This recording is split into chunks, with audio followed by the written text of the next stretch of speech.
अब आता है इन सब क्रियाओं के बाद जब आपने तंत्रिका कोशिका पढ़ ली, तंत्रिका कोशिका के भाग पढ़ लिए, तंत्रिका कोशिका में होने वाली वो सारी एक्टिविटीज पढ़ ली, उसकी संरचना क्या होती है, तो अब हम बात कर रहे हैं कि जैसे कि जो भी तंत्रिका तंत्र है हमारा, जो हमारा तंत्रिका तंत्र है, ये तंत्रिका तंत्र किससे बना है? ये बना है तंत्रिका ऊतक से। किससे बना है? तंत्रिका ऊतक से। और तंत्रिका ऊतक किससे बना है? तंत्रिका अंग से। तंत्रिका अंग। और तंत्रिका अंग किससे बनी है? तंत्रिका कोशिका से। तंत्रिका कोशिका से बनी है। ठीक, इसी तंत्रिका कोशिका को आप क्या बोलते हो? न्यूरॉन। क्या बोलते हो? न्यूरॉन। तो आपने पढ़ लिया है, ये आपने पूरा अभी तक पढ़ा, इसका स्ट्रक्चर क्या है, इसका फंक्शन क्या है, ये कैसे काम करता है, सूचनाओं को कैसे प्रसारित करता है, कैसे परिवहन करता है।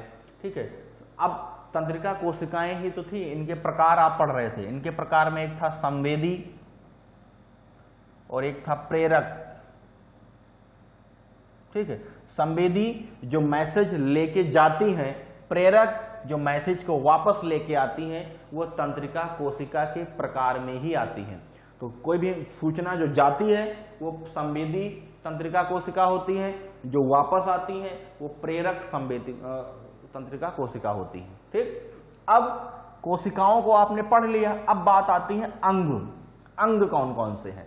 तो तंत्रिका जो तंत्र होता है, तंत्रिका तंत्र के अंदर क्या होते हैं? बहुत सारे अंग हैं। उसी अंग में पहला है मानव का मस्तिष्क, क्योंकि हम यहां जो पढ़ेंगे वो मानव का तंत्रिका तंत्र पढ़ेंगे, मानव के नर्वस सिस्टम की बात करेंगे। तो मानव नर्वस सिस्टम के अंदर आपको क्या मिलेगा? उसका मेन अंग क्या है? ब्रेन। तो हम ब्रेन की बात करेंगे, क्योंकि कोशिकाओं के बारे में हमने जानकारी ले ली है। अब बात करिए कि मानव का मस्तिष्क क्या है, इसकी संरचना क्या है, किस तरीके की, इसकी जानकारी अगर हम देखें तो ये मानव का मस्तिष्क आपको दिख रहा होगा। दिख रहा है? मानव का मस्तिष्क कैसे है? मानव के मस्तिष्क में अगर आप देखिए तो यहाँ पर पूरा भाग दिखाई दे रहे हैं, नीचे का पार्ट है, ये आगे का ब्रेन है, ये बीच का ब्रेन है, ये पीछे का ब्रेन है। तो तीन मेन पार्ट होते हैं, अग्र मस्तिष्क, मध्य मस्तिष्क, पश्चिम मस्तिष्क। ठीक है, तो मानव मस्तिष्क तंत्रिका कोशिकाओं से बना तंत्रिका तंत्र का एक बहुत बड़ा भाग है, जो मेरुरज्जु के साथ मिलकर केंद्रीय तंत्रिका तंत्र का निर्माण करता है। अब ये केंद्रीय तंत्रिका तंत्र क्या है? अब आप देखिए यहां पर हमारा जो भी तंत्रिका तंत्र है, तंत्रिका तंत्र, ये तंत्रिका तंत्र दो पार्ट में डिवाइडेड है। एक होता है सेंट्रल नर्वस सिस्टम, जिसको कहा जाता है केंद्रीय। क्या होता है? केंद्रीय। और दूसरा होता है पेरिफेरल नर्वस सिस्टम, जो होती है क्या? केंद्रीय ना होकर के वो बाहरी है, जो आपके शरीर के बाहरी है, तो बाहरी तंत्रिका तंत्र आ जाती है, बाह्य तंत्रिका तंत्र। तो पहले हम बात करेंगे केंद्रीय के बारे में। तो केंद्रीय तंत्रिका तंत्र में आता है मानव का मस्तिष्क और मेरुदंड। तो ये हमारा सेंट्रल नर्वस सिस्टम है, मुख्य यही है, यहीं से सारा कंट्रोल होना है। तो आप देखिए ब्रेन इस तरीके से आपको दिख रहा है। अब ब्रेन के अंदर हम देखेंगे दूसरा जो आपका पार्ट है, पहला पार्ट तो क्या हो गया? ब्रेन हो गया। तंत्रिका तंत्र का जो केंद्रीय तंत्रिका तंत्र जो है उसमें दो भाग हैं, पहला ब्रेन और दूसरा मेरुदंड। यहां पर ये स्पाइनल कॉर्ड दिखाई देगी। स्पाइनल कॉर्ड के अंदर जब आप देखते हो तो ये पूरी संरचना है। ऊपर ये क्या होता है? ब्रेन होता है। ये क्या है? ये ब्रेन है, जिसको आप कह रहे हो मस्तिष्क। उसके बाद ये है स्पाइनल कॉर्ड, जिसको आप कह रहे हो मेरुरज्जु, है ना। तो ये पूरा जो सिस्टम है यहां से लेकर के नीचे तक, इसी को कहते हैं केंद्रीय तंत्रिका तंत्र, सेंट्रल नर्वस सिस्टम। तो यहां क्या बात है? मेरुरज्जु तंत्रिका रेशों का एक बेलनाकार बंडल है। ये पूरा बेलनाकार बंडल है, जिसके ऊतक मेरुदंड से होकर के, इसी स्पाइनल कॉर्ड से होकर मस्तिष्क से लेकर के कॉकस, यहां से शुरुआत होती है और पूरा नीचे तक, यहाँ कॉकस लास्ट तक, ये जो रीढ़ की हड्डी होती है, टेल बोन, बिल्कुल नीचे जो हड्डी है वहां तक ये जाते हैं। ये शरीर के सभी भागों को तंत्रिकाओं से जोड़ता है। यहां से देखिए पूरे शरीर को मैसेज जाता है, पैरों को, हाथों को, सब जगह पूरा यहीं से कंट्रोल होता है। और मस्तिष्क के साथ मिल करके केंद्रीय तंत्रिका तंत्र, सेंट्रल नर्वस सिस्टम का निर्माण करता है। तो ये आपका मेरुरज्जु है और ये मस्तिष्क है, दोनों मिल करके बनाते हैं केंद्रीय तंत्रिका तंत्र, जो हमारे नर्वस सिस्टम का मुख्य भाग है। अब इसमें हम बात करेंगे सेंट्रल नर्वस सिस्टम, केंद्रीय स्नायु तंत्र। सेंट्रल नर्वस सिस्टम में क्या क्या आता है? सेंट्रल नर्वस सिस्टम के कार्य है। अब सेंट्रल नर्वस सिस्टम में दो चीजें हैं, मस्तिष्क और मेरुदंड, ब्रेन और स्पाइनल कॉर्ड। तो इनके कार्य क्या है? ये शरीर के सभी भागों से सूचनाएं प्राप्त करते हैं तथा इसका समाकलन करते हैं। सूचनाओं को लेना, उसको सोचना, उसके हिसाब से काम करना, वो इनका काम है। ये पेशियों तक संदेश भेजते हैं, जो भी हमारी मसल्स हैं उनको संदेश भेजेंगे, कब उन्हें कॉन्ट्रैक्ट होना है, कब उन्हें रिलैक्स होना है, कब क्या एक्टिविटी करनी है, उसको मैसेज देते हैं। मस्तिष्क हमें सोचने की अनुमति तथा सोचने पर आधारित क्रिया करने की अनुमति प्रदान करता है। मस्तिष्क में ही तो हम सब सोचते हैं, काम करें कि ना करें, करना है कि नहीं करना, ये डिसीजन कौन लेता है? ये आपका मस्तिष्क लेता है। सभी प्रतिवर्ती क्रियाएं मेरुरज्जु के द्वारा नियंत्रित होती हैं। कोई भी अगर रिफ्लेक्स एक्शन है जो बहुत फास्ट हो रहा है, वो आपके मस्तिष्क से नहीं होता, वो आपके मेरुरज्जु, वो स्पाइनल कॉर्ड से होता है। सभी ऐच्छिक एवं अनैच्छिक क्रियाएं मस्तिष्क द्वारा नियंत्रित होती हैं। ऐच्छिक क्रियाएं अग्र मस्तिष्क, अनैच्छिक क्रियाएं मध्य और पश्चिम मस्तिष्क से कंट्रोल होती हैं। तो यहां पर इतने सारे फंक्शन आपने देखे, वो सेंट्रल नर्वस सिस्टम के हैं। ठीक है, तो सेंट्रल नर्वस सिस्टम के कार्य अगर एग्जाम में आते हैं तो आप इस तरीके से लिख पाएंगे। ठीक है, तो सेंट्रल नर्वस सिस्टम कार्य समझ में आ गया होगा। इसमें दो चीजें आती हैं, ब्रेन आता है और क्या आता है? Spinal cord. ब्रेन और स्पाइनल कॉर्ड के फंक्शंस ये आपके सामने लिखे हैं, दोनों मिल करके केंद्रीय स्नायु तंत्र या सेंट्रल नर्वस सिस्टम का निर्माण करते हैं और उसको आपके शरीर के अंदर की प्रतिक्रियाओं को कंट्रोल करते हैं। अब यहां पर हम थोड़ा सा डिटेल पढ़ते हैं मानव मस्तिष्क के बारे में कि मानव मस्तिष्क हमारे शरीर में करता क्या है। तो मानव मस्तिष्क जो है, उसको पता है कि सबसे पहले अगर आपसे कोई पूछता है कि मानव मस्तिष्क है कहां पर, तो मानव मस्तिष्क के पूरा जो क्रेनियम है, स्कल है, स्कल के अंदर है मानव मस्तिष्क। मानव मस्तिष्क को तीन भाग में डिवाइड किया गया है, अग्र, मध्य, पश्च। सबके अलग अलग भाग हैं। उसमें सेरिब्रम है, थैलेमस है, हाइपोथैलेमस है, मेडुला ऑब्लंगेटा है, पोन्स वेरोली है, सेरिबेलम है। बहुत सारे भाग हैं जो अलग अलग तरीके की क्रियाओं का जो है समाकलन करते हैं या क्रियाएं वो कंट्रोल करते हैं। तो यहां अगर हम बात करें सबसे पहले तो वो है क्रेनियम। क्रेनियम क्या है? क्रेनियम की अगर आप बात की जाए तो ये मानव खोपड़ी का वह भाग जो मस्तिष्क को सुरक्षा प्रदान करता है। जो ये आपका पूरा जो स्कल है, ये जो खोपड़ी है, इसी को बोलते हैं क्रेनियम। ये बहुत मजबूत है। ठीक है, ये अंदर जो ब्रेन है उसको मजबूती देता है, बाहर से कोई वहां पर कोई चोट या इंजरी पहुंचने ना पाए।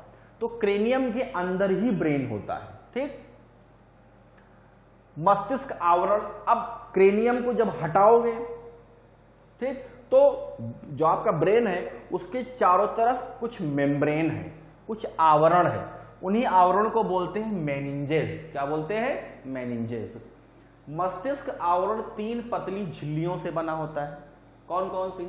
जो मानव मस्तिष्क को आंतरिक आघात, कोई चोट ना पहुंचे, सुरक्षा प्रदान करते हैं। इसके अंदर एक तरल पदार्थ, इसके अंदर क्या भरा होता है? एक तरल पदार्थ होता है जिसे सेरिब्रो स्पाइनल फ्लूइड कहते हैं। ठीक है, यह मस्तिष्क से मेरुरज्जु तक फैला रहता है। अब अगर आप देखिए तो जैसे मान लो ये अंदर आपका ब्रेन है, ये ब्रेन है, ये क्या है?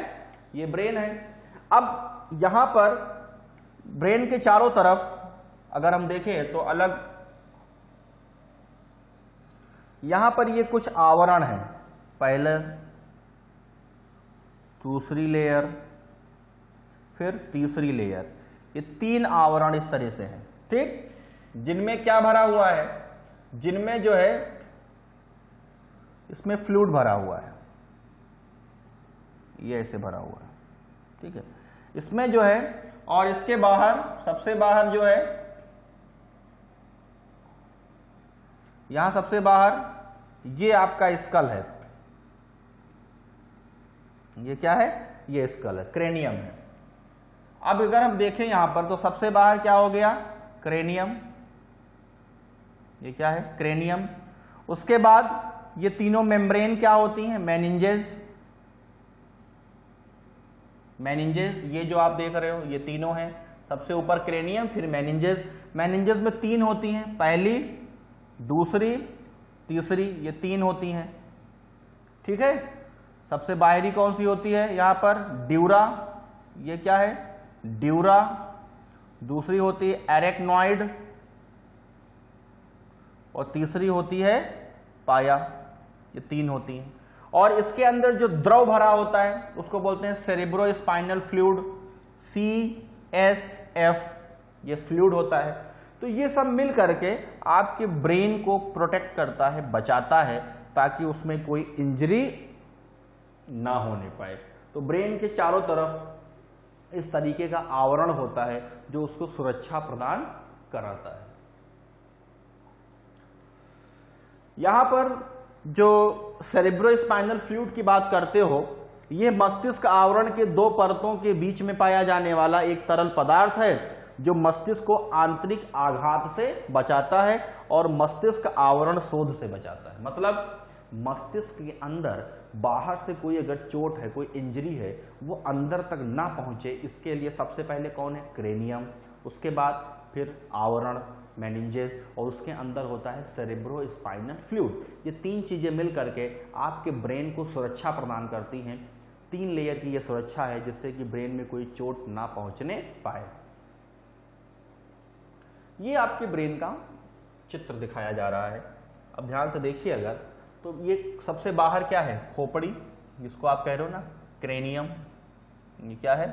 क्रेनियम, कपाल है। इसके अंदर आपका ब्रेन है। ब्रेन में ये आगे का ब्रेन है, ये आगे का ब्रेन है, प्रमस्तिष्क, ठीक है, 4 ब्रेन बोलते हैं इसको क्या बोलते हैं? 4 ब्रेन। बीच में यहां पर ये मध्य मस्तिष्क है, ये इसको बोलते हैं मिड ब्रेन। क्या होता है? मिड ब्रेन होता है।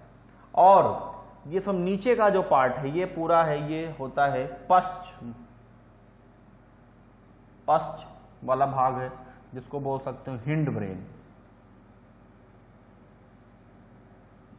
हिंड ब्रेन में ये यहां पर 3 भाग हैं, पॉन्स है, मेडुला है, मस्तिष्क है।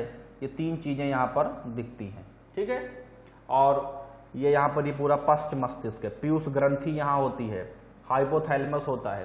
तो ये पूरा भाग अगर आप देखोगे तो ये मानव का जो कह सकते हो मस्तिष्क है, जो ब्रेन है, उसका दिखाया गया है, कैसे वो बना होता है, कौन कौन से भाग होते हैं, ठीक है।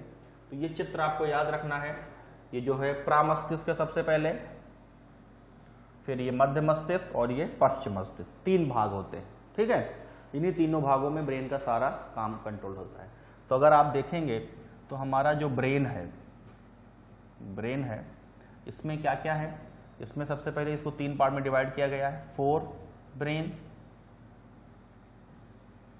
मिड ब्रेन और हिंड ब्रेन, ठीक।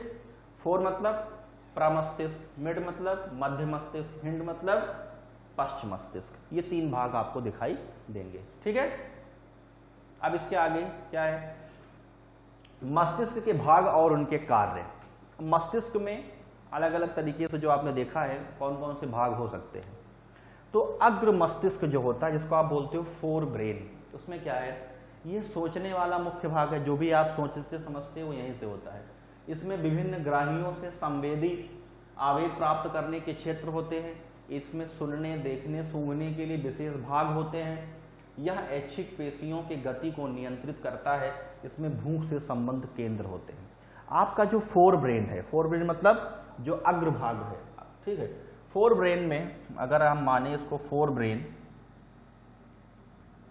तो फोर ब्रेन को दो पार्ट में डिवाइड कर देते हैं। एक होता है सेरिब्रम, सेरिब्रम जिसका काम है सारा सोचना समझना, ऐच्छिक क्रियाओं का काम करता है। और दूसरा होता है डाईएनसेफेलॉन, डाईएनसेफेलॉन। डाईएनसेफेलॉन में दो चीजें हैं, थैलेमस, थैलेमस और हाइपोथैलेमस, हाइपोथैलेमस। ये भूख प्यास, बॉडी का टेम्परेचर, ये सब चीजों को कंट्रोल करता है। सोचना समझना, मेमोरी, याद सारी वो यहां कंट्रोल होती हैं। तो ये सब पूरा किसका भाग है? ये फोर ब्रेन का पार्ट है जो इतनी सारी क्रियाएं ये करता है। तो यहाँ पे क्रियाएं सुनना, देखना, सूंघना, ये सब भूख, ये सब ऐच्छिक क्रियाएं, ये सारी जो एक्टिविटी हैं ये आपका फोर ब्रेन अग्र मस्तिष्क करता है। ठीक है। अब यहां पर अगर आप देखोगे जो मध्य मस्तिष्क है, मध्य मस्तिष्क में क्या होता है? ये शरीर के सभी अनैच्छिक क्रियाएं जो हम सोचते समझते नहीं है, आंख कान नाक में जो भी आप कह सकते हो, उसके जो भी मैसेज जाते हैं अंदर, किडनी लीवर वगैरह क्या करता है, तो जो अनैच्छिक क्रियाएं होती हैं उसमें ये मदद करता है। पश्च मस्तिष्क जो पीछे का ब्रेन है हमारा, पीछे का ब्रेन क्या करता है? ये अनैच्छिक क्रियाओं को नियंत्रित करता है। अनैच्छिक क्रियाएं, सभी अनैच्छिक क्रियाएं जैसे ब्लड प्रेशर, लार आना, वमन, मतलब शरीर के अंदर होने वाली जो भी क्रियाएं हैं, ठीक है, उसमें किडनी का है फंक्शन, लीवर का फंक्शन है, हार्ट का फंक्शन है, कोई भी फंक्शन हो, वो सब कंट्रोल होता है बाय द किसके थ्रू? पश्च मस्तिष्क। ये जो पश्च मस्तिष्क होता है, अगर आप देखें, पश्च मस्तिष्क केंद्र से मिलकर बना होता है। पश्च मस्तिष्क में क्या क्या है? पश्च मस्तिष्क में पहला होता है यहाँ पे सेरिबेलम, अनुमस्तिष्क। इसमें ये ऐच्छिक क्रियाओं की परिशुद्धि तथा शरीर की संस्थिति और संतुलन को बनाता है। जो भी हमारे बॉडी के अंदर जो बैलेंस है, हम चलते हैं, उठते हैं, बैठते हैं, कुछ भी करते हैं, बॉडी का जो बैलेंस बनाता है वो कौन बनाता है? सेरिबेलम, जो पश्च ब्रेन का पार्ट है। ठीक है।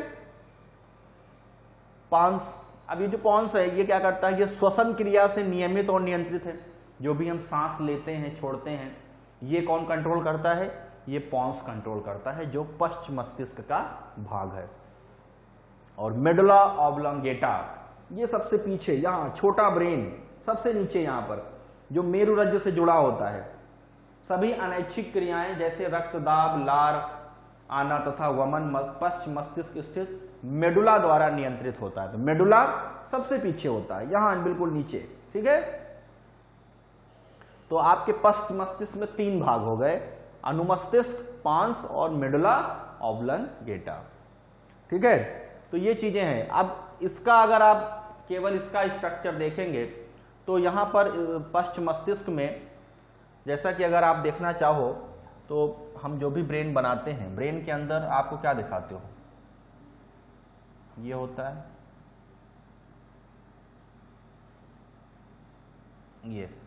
ये तो हो गया अग्र आगे का, ये हो गया मध्य, और ये पूरा हो जाएगा पश्च। पश्च में अनुमस्तिष्क, सेरिबेलम, तो ये वाला पोर्शन ये है सेरिबेलम। ये क्या है? सेरिबेलम। दूसरा क्या है? पॉन्स, ये यहां पर ये पॉन्स है। और तीसरा क्या है? मेडुला ऑब्लोंगेटा, ये नीचे यहां पर है मेडुला ऑब्लोंगेटा। ठीक है। तो जो यहां पर ये तीन चीजें हैं, अनुमस्तिष्क, पॉन्स और मेडुला, वो आपको दिख रहा है। ऊपर फोर ब्रेन, मिड ब्रेन, नीचे पूरा हिंड ब्रेन, इसमें साइड में सेरिबेलम, पॉन्स स्फेरोली और मेडुला ऑब्लोंगेटा। तो इस तरीके से ये पश्च मस्तिष्क को हम यहां पर दिखा सकते हैं, उसके भागों को बता सकते हैं। ठीक है। तो आपको पता चल गया होगा कि जो मानव मस्तिष्क है वो तीन भाग में डिवाइडेड है, अग्र, मध्य, पश्च। अग्र का काम है सोचना समझना, ऐच्छिक क्रियाएं करना। मध्य का काम है अनैच्छिक क्रियाओं में मदद करना। पश्च जो होता है, पश्च का काम होता है कि वो भी हमारी अनैच्छिक क्रियाएं ही करता है। उसमें जो सेरिबेलम है वो बॉडी बैलेंसिंग। ठीक। पोन्स जो होता है वो श्वसन क्रिया को, और मेडुला ऑब्लंगेटा जो है वो बॉडी के अंदर की अनैच्छिक क्रियाएं जैसे रक्त दाब है, हार्ट का फंक्शन, इनको कंट्रोल करता है। और जो अग्रभाग में सेरिब्रम था, जो हमारा मेन मेमोरी है, जो जहां पर सारी मेमोरी स्टोर होती है, वो अग्र ब्रेन होता है, आगे का ब्रेन होता है। ठीक है, इतनी सारी जानकारियां यहां पर आपको दिख रही हैं। अब इसके बाद अगर आप देखोगे तो क्या समझ में आ रहा है कि हमारा जो भी नर्वस सिस्टम है, ये क्या है, नर्वस सिस्टम। हमारे नर्वस सिस्टम को दो पार्ट में डिवाइड किया गया है, केंद्रीय और परिधीय। Central nervous system, peripheral nervous system. Central nervous system में आपने क्या पढ़ा, ब्रेन और मेरुरज्जु, स्पाइनल कॉर्ड। ब्रेन में कौन कौन से भाग हैं, अग्र मस्तिष्क, मध्य मस्तिष्क, पश्च मस्तिष्क। ठीक, ये जो स्पाइनल कॉर्ड है, स्पाइनल कॉर्ड का एक ही फंक्शन था, आपने पढ़ा था क्या, प्रतिवर्ती चाप जो होता है, जो प्रतिवर्ती क्रियाएं होती हैं उसको वो क्या करता है, कंट्रोल करती है। ठीक, उसके अलावा फिर जो परिधीय तंत्र है, परिधीय तंत्र को पेरिफेरल बोलते हैं। इसमें दो चीजें हैं, स्वायत्त और ऐच्छिक। ऑटोनॉमिक नर्वस सिस्टम, ऑटोनॉमिक जो अपने आप होता है, अपने आप में क्या है यहाँ पर, जैसे sympathetic nervous system, parasympathetic nervous system. जैसे आपकी बॉडी के अंदर कुछ कार्य होते हैं जो अपने आप है, जैसे आप जब दौड़ते हो तो दौड़ते समय आपकी जो हार्ट बीट है वो बढ़ जाती है, और जब बैठते हो तो कम हो जाती है ना। जब कुछ खाना खाते हो तो सलाइवा का सिक्रीशन बढ़ जाता है, नहीं तो कम हो जाता है। तो कहने का मतलब यह है कि कोई भी क्रिया जब बढ़ती है और घटती है उसकी को बोलते हैं। तो जब बढ़ती है तो सिंपैथेटिक, और जब कंट्रोल हो जाती है तो पैरासिम्पैथेटिक। आपको जो गुस्सा आता है सिंपैथेटिक, और जब आप नॉर्मल होते हो पैरासिम्पैथेटिक। तो ये क्रियाएं ऑटोनॉमिक नर्वस सिस्टम से चलती हैं। फिर आती है आपकी क्या, ऐच्छिक तंत्रिका तंत्र। ऐच्छिक तंत्रिका तंत्र जो आपके सोचने समझने से होती हैं, जिसमें सोमैटिक नर्वस सिस्टम का पार्ट होता है। इसमें संवेदी तंत्रिका और प्रेरक तंत्रिका, सेंसरी नर्व्स होती हैं, मोटर नर्व्स होती हैं। अब ये जो सेंसरी नर्व हैं ये आपके ब्रेन से निकलती हैं। कहां से निकलती हैं, ब्रेन से। और यहां ये जो होती हैं ये कहां से निकलती हैं, स्पाइनल कॉर्ड से। स्पाइनल कॉर्ड से दो तरीके की नर्व होती हैं, एक होती है क्रेनियल नर्व, क्रेनियल जो ब्रेन से निकलती हैं 12 पेयर होती है, मतलब 24 होती हैं टोटल। और दूसरी होती है स्पाइनल नर्व, स्पाइनल जो कि 31 पेयर होती है, मतलब 62 होती हैं, जो कहां से निकलती हैं, स्पाइनल कॉर्ड से। तो ये दोनों जो नर्व्स होती हैं वो सोमैटिक नर्वस सिस्टम का पार्ट हैं, जो आपके शरीर के अंदर होने वाली क्रियाओं को कंट्रोल करती हैं। तो आप देख रहे हैं कि जो आपका पूरा नर्वस सिस्टम है वो किस तरीके से डिवाइड किया गया है। तो आपने नर्वस सिस्टम के अंदर क्या क्या पढ़ा, ये पढ़ लिया, ये पढ़ लिया, इसके ये 3 भाग पढ़ लिए, मेरुदंड हो गया। ये वाला जो पोर्शन है इसमें ये सब अभी आपके सिलेबस में नहीं दिया गया है डायरेक्ट। ठीक है, इनकी बस इतनी जानकारी है कि ये आपकी बॉडी के अंदर ऑटोनॉमिक नर्वस सिस्टम के लिए है। बॉडी को अचानक जो एक्शन की तीव्रता को बढ़ाना और उसे कंट्रोल करने का काम होता है ऑटोनॉमिक नर्वस सिस्टम का। और बॉडी के अंदर जो ऐच्छिक क्रियाएं होती हैं, जिसमें कि आपकी क्रेनियल नर्व्स और स्पाइनल नर्व्स आती हैं, वो इसका पार्ट है सोमैटिक नर्वस सिस्टम का। तो क्रेनियल नर्व जो हमारी ब्रेन से निकलती है, जिसमें ऑप्टिक नर्व होती है, आंखों से जो मैसेज लेके जाती है, ऑल्फैक्टरी होती है, नोज से जाती है, ऑडिटरी होती है, कान से, आंख, कान, नाक, यहां पर जो भी संवेदी कोशिकाएं हैं उनको बोलते हैं, वो क्रेनियल होती हैं, जो ब्रेन से जुड़ी होती हैं। जो स्पाइनल कॉर्ड से निकलती हैं, ठीक है, वो कहलाती है स्पाइनल नर्व्स। तो नंबर याद रखिए, क्रेनियल वाली 12 होती हैं, 12 पेयर मतलब 24, और स्पाइनल वाली 31 पेयर मतलब 62 होती है।